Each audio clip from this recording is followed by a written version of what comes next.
پیک آخر پیک مادر هرگز نمیری مادر.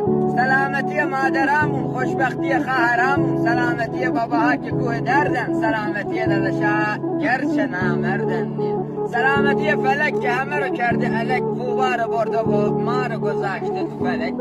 فلک تیرم نزن بالم شکسته، قبار بی کسی بر من نشسته. دگر تیری نزن بالی ندارم، وجودم از غم این دنیا شکسته.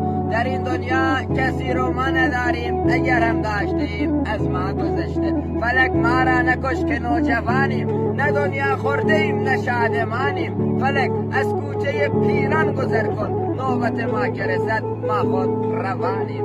سر سلامتیاتون میزنم، سلامتی ناموس رفیق عزت غیرت، سلامتی خودمون که جمعمون جمع باشه، دممون گرم باشه.